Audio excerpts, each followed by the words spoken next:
نبر پہ نیکسس یتکن افسرن ست بڑ بڑ ٹھیکدر نبر پہ سیک کڑنے خاطر اس سون غریب بچہ لڑکہ نوجوان لون کڑت سیک کڑان پتہ سہ کنان تمس نیوک سہ ات مز پریت کھانا چیز نیوک ات مز سون ژوٗنٛٹھ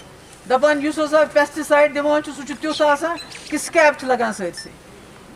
پتہ وتہِ پٮ۪ٹھ گژھان وتھ کران بند تیٖتِس کالس کہ سون ژوٗنٛٹھ چھُنہٕ ہٮ۪کان وٲتتھٕے ٹایمس پٮ۪ٹھ ایران پٮ۪ٹھ اوٚنُکھ ژوٗنٛٹھ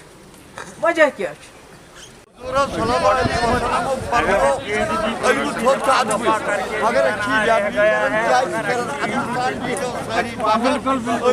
پیپلز ڈیموکریٹک پارٹی کہ بات چیت کے علاوہ کوئی چارہ نہیں ہے. ہمارے یہاں چھوٹے چھوٹے بچے بندوق اٹھا رہے ہیں اور انکاؤنٹرز میں مارے جا رہے ہیں.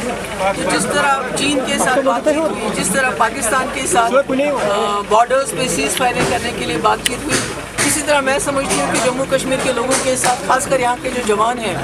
ان سے بھی بات چیت ہونی چاہیے, تاکہ یہ جو خون خرابہ ہے, یہ جو روز ہمارے چھوٹے چھوٹے بچے جو ہیں مارے جاتے ہیں, جاں بحق ہوتے ہیں, یہ خون خرابہ روکا جائے. بندوق اور پتھر سے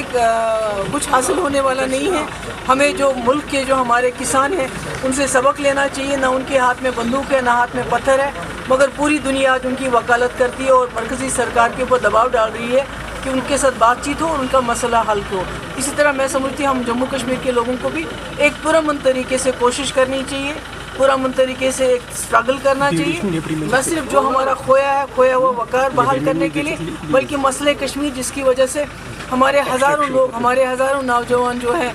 جاں بحق ہوئے ہیں, چاہے وہ ملیٹنٹ ہے, چاہے وہ سیکورٹی فورسز ہیں,